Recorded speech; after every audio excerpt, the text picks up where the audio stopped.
Hello दोस्तों, नमस्कार। स्वागत है आपका एक बार फिर से आपके अपने यूट्यूब चैनल डिजिफ्लाई में। तो दोस्तों, जैसा कि आप सभी जानते हैं, हमारी सीरीज चल रही है आरआरबी ग्रुप डी एग्जाम के लिए, जो कि 2025 में होने वाला है, जिस पर दोस्तों काफ़ी विवाद भी चल रहा है। तो जो हमारी सीरीज चल रही है जीके जीएस की, तो उसमें हमारी भारत की भूगोल की क्लास 7 है, जिसमें आज हम स्टार्ट करेंगे। जो हमारी ये चल रहे थे प्रमुख उद्योग हमने पहले कराए थे, तो उसी में आगे कुछ और प्रमुख केंद्र उद्योगों से हम शुरू करेंगे क्लास को, और आगे चलते हुए भारत के प्रमुख अनुसंधान केंद्र देखेंगे, और कुछ टॉपिक हम भारत में परिवहन से संबंधित दोस्तों इस वीडियो में कराएंगे। तो लगभग 3 टॉपिकों से जो प्रश्न बनते हैं, वन लाइनर के माध्यम से हम इसको कंप्लीट कराएंगे, जितने भी प्रीवियस ईयर परीक्षाओं में प्रश्न बने हैं दोस्तों, और जो कि आगामी RRB group D railway exam के लिए इंपॉर्टेंट हैं। तो दोस्तों चलिए, दोस्तों चैनल पर आप नए हैं तो प्लीज एक बार चैनल को जरूर सब्सक्राइब कर ले दोस्तों। वीडियो पसंद आए तो वीडियो को लाइक शेयर जरूर करें अपने दोस्तों तक। बस आपसे दोस्तों हमारी एक ही विनती है, हमारे साथ बने रहें। मात्र 10 से 15 मिनट की ये वीडियो होगी। इसमें दोस्तों बस आपको करना क्या है, हमारे साथ चीज़ों को साथ के साथ कवर करते हुए बिना स्किप किए दोस्तों वीडियो को देखना है अच्छे से, क्योंकि मैं साथ के साथ आपको ये भी बताता चलता हूँ कि किस तरीके से एग्जाम में प्रश्न बनता है और कहाँ से प्रश्न बनने की संभावना ज़्यादा है। तो चलिए, चैनल पर नए हैं तो जरूर जुड़ जाइए, और बिना वक्त गवाए दोस्तों चलिए वीडियो को शुरू करते हैं और बढ़ते हैं पहले पॉइंट की तरफ। पहला पॉइंट क्या है इस वीडियो का आज का, कि सोने का जो रेशा होता है, सोने का रेशा जिसको गोल्डन जैबर कहते हैं, गोल्डन जाइवर कहते हैं, के नाम से प्रसिद्ध जूट का प्रथम कारखाना जॉर्ज ऑकलैंड द्वारा 1855 ईस्वी में रिसरा, जो कि कोलकाता में है, स्थान पर लगाया गया था। ठीक है, सोने का रेशा के नाम से जो प्रसिद्ध है जूट प्रथम कारखाना कौन सा है, वो रिसरा है, रिसरा। और आपका ये कहाँ है, कोलकाता में है। और किसके द्वारा लगाया गया, जॉर्ज ऑकलैंड द्वारा लगाया गया 1855 ईस्वी में। ठीक है, याद रखेंगे। चलिए, अगला पॉइंट क्या है, इंपोर्टेंट पॉइंट है कि भारत एकमात्र देश है जो रेशम की सभी 5 ज्ञात वाणिज्यिक किस्मों, कौन कौन सी, शहतूत, ओक तसर, उष्ण कटिबंधीय तसर, मूंग व एरी का उत्पादन करता है। मूंगा रेशम उत्पादन में भारत को एकाधिकार प्राप्त है। ठीक है, तो ये इंपोर्टेंट प्रश्न है। और कैसे प्रश्न यहाँ से बन सकते हैं कि वह कौन सा देश है जिसको सभी रेशम की सभी 5 ज्ञात वाणिज्यिक किस्मों का उत्पादन करता है, तो आप कहेंगे सर वो भारत है। और कौन कौन सी वो 5 वाणिज्यिक ज्ञात किस्म है, यदि आपसे एक प्रश्न ये भी बन सकता है तो याद रखेंगे, शहतूत है, ओक तसर है, उष्ण कटिबंधीय तसर है, मूंग है वो, और एरी है। ठीक है, ये 5 वाणिज्यिक किस्में हैं, इनको याद रखेंगे।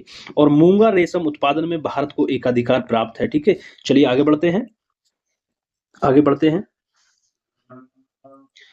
अब क्या है, अगला पॉइंट क्या है यहाँ पे, कि भारत चीन के बाद विश्व का द्वितीय बृहत्तम रेशम उत्पादक देश है। ठीक है, तो रेशम उत्पादक के मामले में जो प्रथम स्थान पर कौन है, चीन है, और दूसरे स्थान पर आपका भारत है दोस्तों, ये भी आप याद रखेंगे। आगे, भारत में सबसे पहले सीमेंट कारखाना, ठीक है, भारत में सबसे पहले सीमेंट बनाने का कारखाना वर्ष 1904 में मद्रास में लगाया गया था। ठीक है, तो सबसे पहले कहाँ लगाया गया था, 1904 में मद्रास में लगाया गया था, याद रखेंगे। अब यहाँ पे देखेंगे प्रमुख केंद्र एवं उद्योग से संबंधित जितने महत्वपूर्ण प्रश्न हैं। पहला है आपका फिरोजाबाद सिकोहाबाद का जो केंद्र है, ये उद्योग है, सीसा का उद्योग है यहाँ पे। आंवला और फूलपुर में उर्वरक का है, मोदी नगर में रबड़ का है, ठीक है, और बाराबंकी में पाली फाइबर का है। ठीक है, चलिए आगे बढ़ते हैं इसी क्रम में आगे दोस्तों। दोस्तों एक एक जो पॉइंट है यहाँ पे इंपोर्टेंट है, और यहाँ से प्रश्न बनते हैं। जैसे कि आपसे पूछ लेगा कि जो काकीनाडा है, जो काकीनाडा है उद्योग केंद्र, ये किसके लिए प्रसिद्ध है, किस उद्योग के लिए, तो आप कहेंगे सर जूट के लिए। ठीक है, इसी तरह कानपुर जो है वो विस्फोटक के लिए प्रसिद्ध है, विस्फोटक उद्योग के लिए। इसी तरह भदोही आपका कालीन के लिए, ठीक है, कालीन जो उद्योग है उसके लिए प्रसिद्ध है भदोही। ठीक है, इसी तरह सिंदरी जो है वो उर्वरक के लिए प्रसिद्ध है, और रांची आपका भारी इंजीनियरिंग उद्योग के लिए प्रसिद्ध है, और पिंजौर आपका मशीन औजार के लिए, और चुर्क और डाला जो कि सोनभद्र में है, सीमेंट के लिए प्रसिद्ध है। वेरी वेरी इंपॉर्टेंट दोस्तों ये प्रश्न है दोस्तों। ये हुआ आपका, एक तो कालीन हुआ, ठीक है, सीमेंट हुआ, उर्वरक हुआ दोस्तों। कई बार एग्जाम में ये प्रश्न बार बार पूछे गए हैं। इन पे दोस्तों ज्यादा से ज्यादा विशेष ध्यान देना है आपको। वैसे तो सभी इंपॉर्टेंट है, लेकिन ये बहुत ज्यादा इंपॉर्टेंट है दोस्तों। चलिए आगे बढ़ते हैं। सभी को दोस्तों आपको देखना है अच्छे से, क्योंकि थोड़ा बहुत तो दोस्तों आपको याद करना ही पड़ेगा।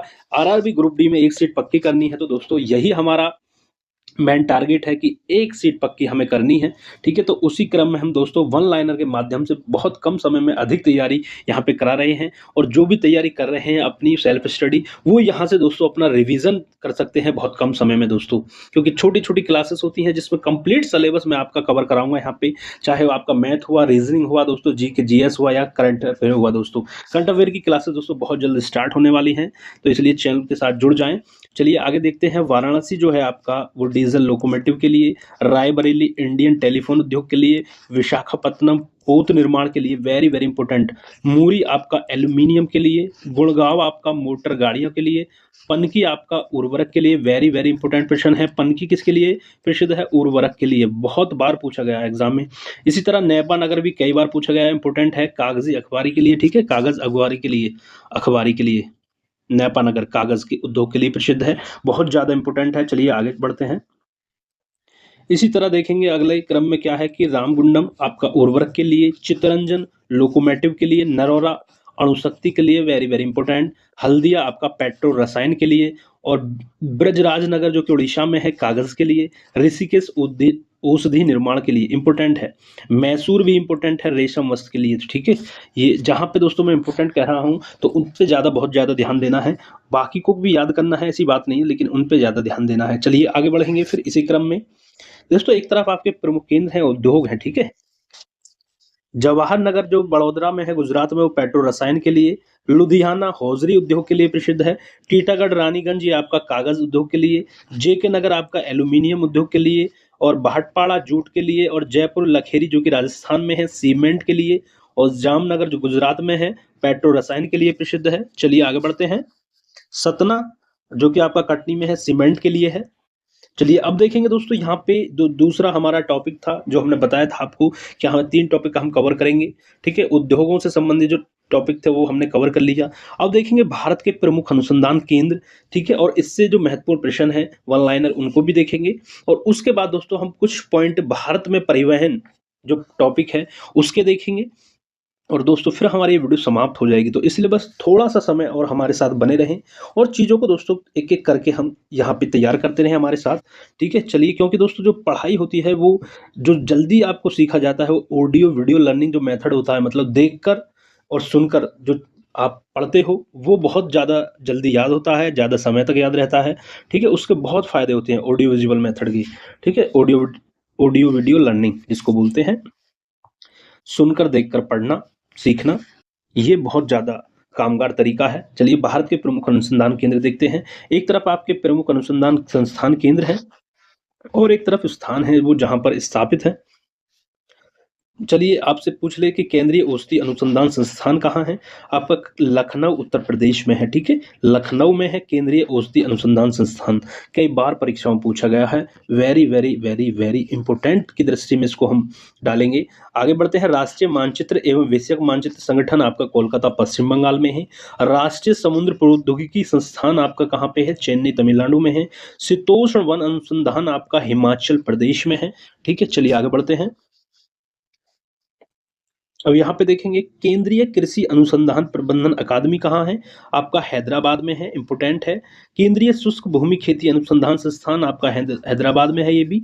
और उद्यान एवं वानिकी विश्वविद्यालय central food technological research institute, ठीक है। उद्यान एवं वानिकी विश्वविद्यालय आपका सोलन हिमाचल प्रदेश में, और central food technology technological research institute आपका मैसूर कर्नाटक में है, वेरी वेरी इंपॉर्टेंट है, ठीक है। इसी तरह आगे बढ़ते हैं कि केंद्रीय कृषि वानिकी अनुसंधान केंद्र झांसी में है, वेरी वेरी इंपॉर्टेंट, ठीक है। जहां मैं दोस्तों इंपॉर्टेंट बता रहा हूं उनको अच्छे से आपको तैयार करना है। चलिए आगे बढ़ते हैं। भारतीय चावल शोध संस्थान बहुत ज्यादा इंपॉर्टेंट है, कटक में है। भारतीय चावल शोध संस्थान आपका कटक में है, जो कि कटक आपका कहाँ पे है? उड़ीसा में है, ठीक है। राष्ट्रीय डेयरी अनुसंधान केंद्र Karnal Haryana, very very important है, ठीक है, इंपॉर्टेंट इंपॉर्टेंट। भारतीय दलहन अनुसंधान केंद्र कानपुर में उत्तर प्रदेश में है, कानपुर के, ठीक है, उत्तर प्रदेश के कानपुर में है भारतीय दलहन अनुसंधान केंद्र, वेरी वेरी इंपॉर्टेंट। केंद्रीय उपोषण बागवानी आपका लखनऊ उत्तर प्रदेश में, ठीक है। संस्थान का पूर्व क्या नाम था? केंद्रीय आम अनुसंधान, ठीक है, लखनऊ में है। Indian bureau of mines important है, नागपुर महाराष्ट्र में है, ठीक है, नागपुर महाराष्ट्र में है इंडियन ब्यूरो ऑफ माइंस। आगे बढ़ते हैं।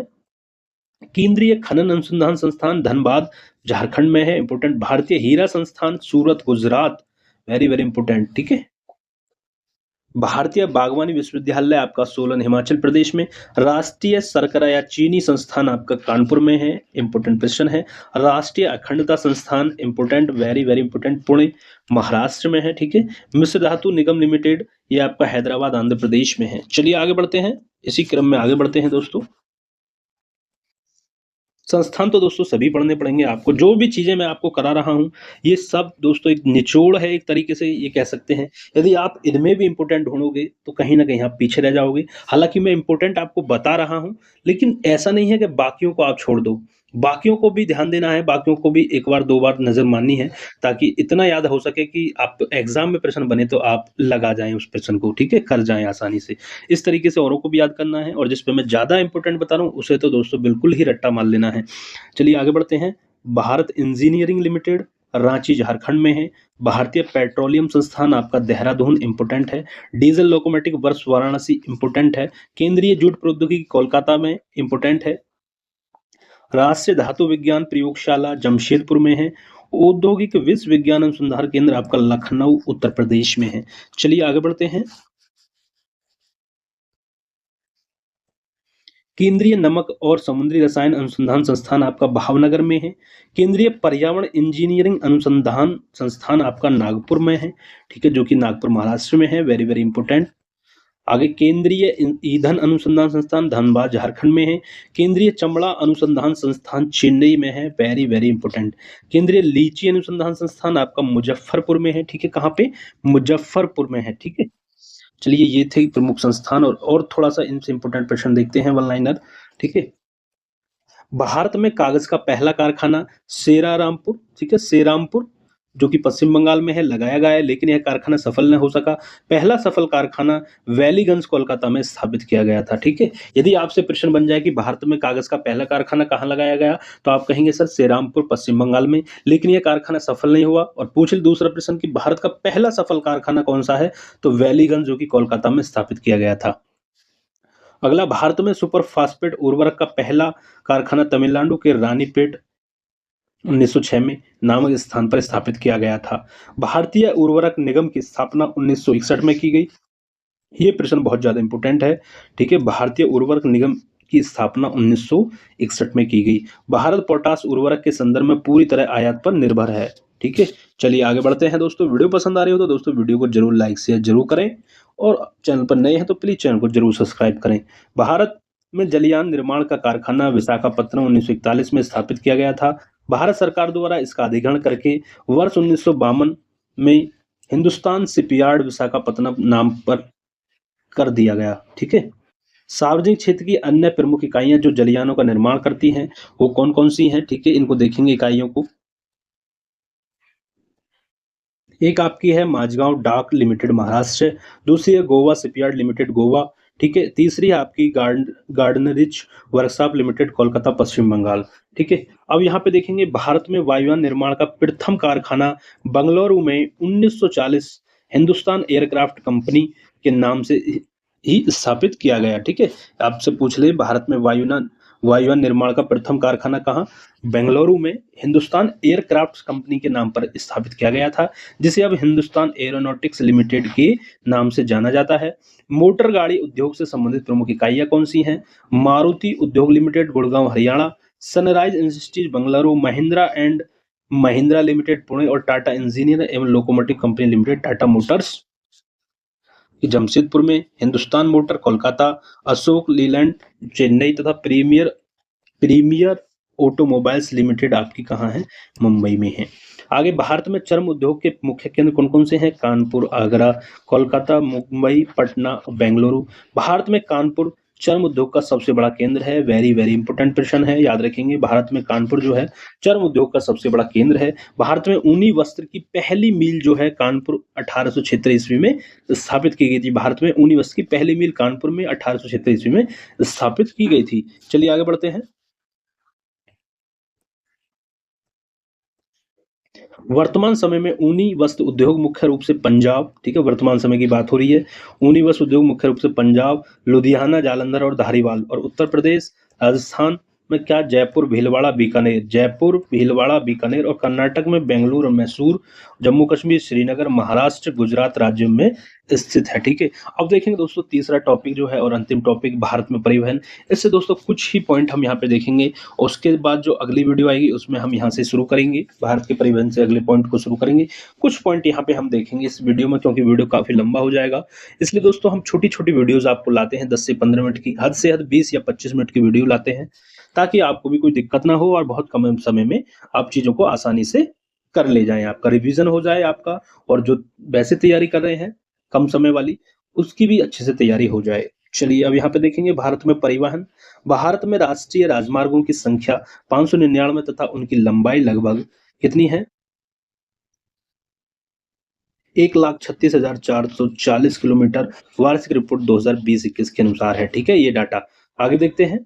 राष्ट्रीय राजमार्ग के निर्माण, प्रबंधन एवं रखरखाव की जिम्मेदारी भारत सरकार द्वारा की जाती है। इसका नियंत्रण केंद्रीय लोक निर्माण विभाग द्वारा किया जाता है। चलिए आगे बढ़ते हैं। स्वर्णिम चतुर्भुज परियोजना।